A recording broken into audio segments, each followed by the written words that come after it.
السلام علیکم ورحمۃ اللہ وبرکاتہ۔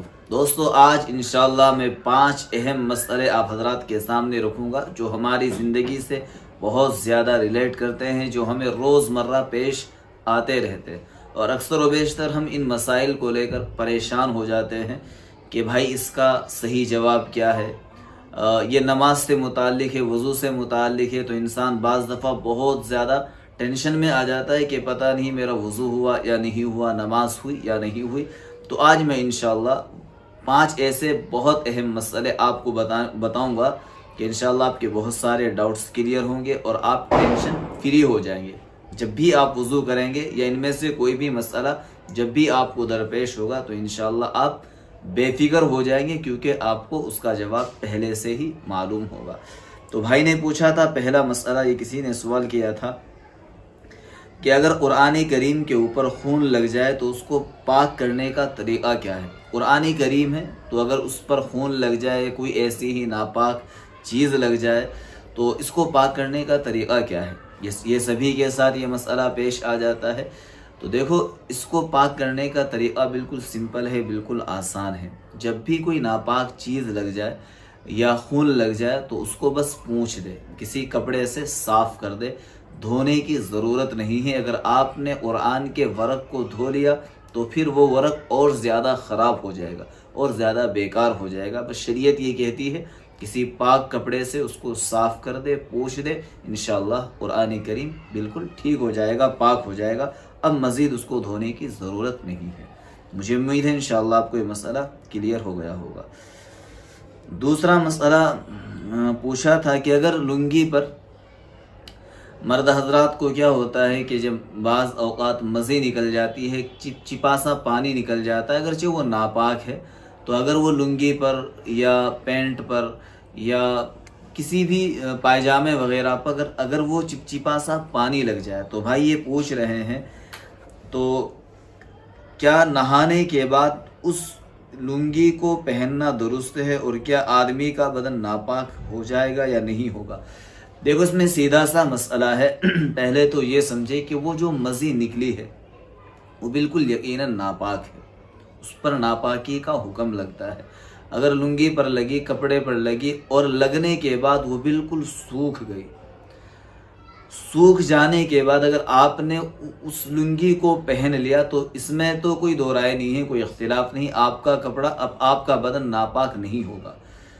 آپ اس پر کوئی چیز لگی ہوئی تھی، مزی لگی ہوئی تھی، یہ ناپاک چیز لگی ہوئی تھی، پینٹ پائجامے یا لنگی جو بھی آپ سمجھے، آپ نہائے، آپ نے غسل کیا، لیکن ادھر یہ بالکل سوکھ گئی، خشک ہو گئی، اتفاق سے آپ نے اس لنگی کو پہن لیا اور یہ آپ کے بدن سے مس کر گئی، چپک گئی مطلب لگ گئی، تو کیا اس سے جسم ناپاک ہوگا؟ اس سے جسم ناپاک نہیں ہوگا، جسم اس سے ناپاک نہیں ہوتا، کیونکہ وہ خشک ہو چکی ہے، سوکھ چکی ہے۔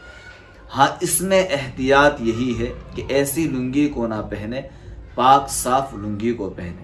اس میں احتیاط یہی ہے دوستو کہ ایسی لنگی کو نہ پہنے، پاک صاف لنگی کو پہنے، کیونکہ یہ عمل احتیاط کے خلاف ہے۔ تیسرا سوال ہے کہ جب بارش ہوتی ہے تو جو پانی چھت پر جمع ہوتا ہے، کیا اس پانی کو ہم کسی برتن وغیرہ میں جمع کر سکتے ہیں، پھر اس سے وضو وغیرہ کر سکتے ہیں؟ کیا یہ درست ہے یا نہیں؟ دیکھو دوستو، جو پانی چھت وغیرہ پر پرنالے کے راستے سے گرتا ہے تو ظاہر اس میں اگر کوئی گندگی ملی ہوئی ہے، کوئی ناپاک چیز ملی ہوئی ہے تو پھر تو یہ پانی ناپاک ہے، اور اگر کوئی ناپاک چیز نہیں ملی ہوئی ہے تو یقیناً آپ اس کا استعمال کر سکتے ہیں، اس سے کپڑے بھی دھو سکتے ہیں اور اس کو پی بھی سکتے ہیں، وہ بہت اچھا پانی بھی بتایا گیا ہے۔ اگر ناپاک چیز اس میں مل کر آ رہی ہے اور آپ کو پتا ہے کہ بھائی اوپر سے کوئی ناپاک چیز اس میں مل کر آ رہی ہے، چھت پر کوئی چیز ہے، ٹوائلٹ وغیرہ ہے، تو پھر اس کو پینے کی اور اس کو استعمال کرنے کی بالکل اجازت نہیں ہے۔ تو 3 مسئلے دوستوں کلیئر ہوئے۔ پہلا مسئلہ آپ حضرات کو قرآن کے متعلق سمجھ میں آیا ہے کہ بھئی قرآن پر اگر خون وغیرہ لگ جائے تو صرف پونچھ دینا کافی ہے۔ دوسرا مسئلہ، اگر کپڑے پر کوئی ناپاک چیز لگ جائے، ہاں اس کی مقدار ہوتی ہے دوستو، اس میں ڈیٹیل ہے، کسی قریبی عالم سے معلوم کر لے، لیکن اگر تھوڑی بہت لگی ہوئی ہے تو اگر وہ سوکھ جائے، خشک ہو جائے، تو پھر اگر وہ بدن پہ کپڑا لگ بھی جائے گا تو بدن ناپاک نہیں ہوگا۔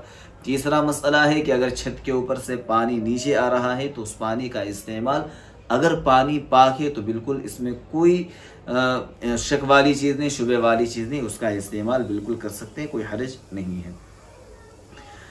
چوتھا مسئلہ ہے کہ کپڑے پر اگر دھبا ہو تو کیا اس کو صابن سے دھونا لازم، اور کیا اگر صابن سے نہ دھوئے تو کیا کپڑا ناپاک شمار ہوگا؟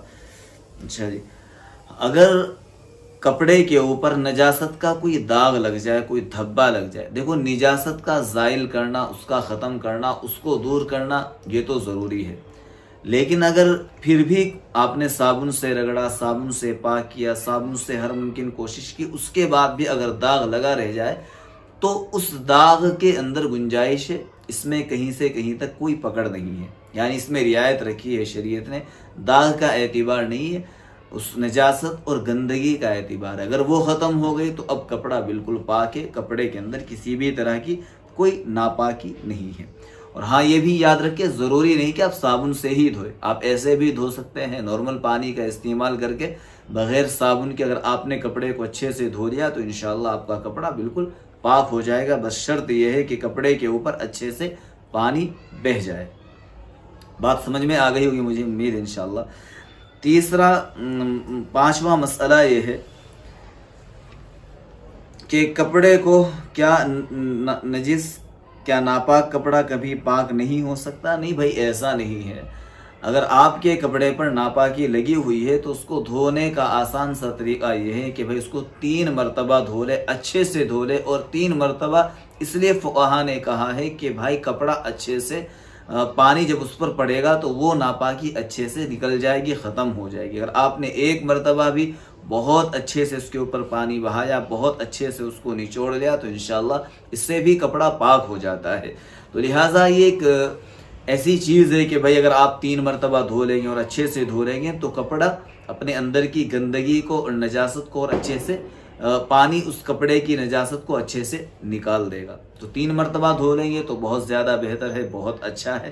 تو دوستو یہ 5 مسئلے تھے، اگر ان میں سے کوئی بھی مسئلہ آپ کو اچھے سے سمجھ میں نہ آیا ہو، کلیئر نہ ہوا ہو تو آپ مجھ سے ضرور پوچھیں، انشاءاللہ میں اس کو کلیئر کرنے کی کوشش کروں گا۔ اور مجھے امید ہے کہ انشاءاللہ آپ بھی اگر آپ کے ذہن کے اندر کوئی سوال ہے، کوئی مسئلہ ہے، کوئی وظیفہ ہے، کوئی دعا ہے تو آپ مجھ سے پوچھ سکتے ہیں، انشاءاللہ میں آپ کے مسئلے کو حل کرنے کی ہر ممکن کوشش کروں گا۔ آپ حضرات سے درخواست ہے اس ویڈیو کو زیادہ سے زیادہ شیئر کریں۔ جزاکم اللہ، اپنی دعاؤں میں یاد رکھنا۔ السلام علیکم ورحمۃ اللہ وبرکاتہ۔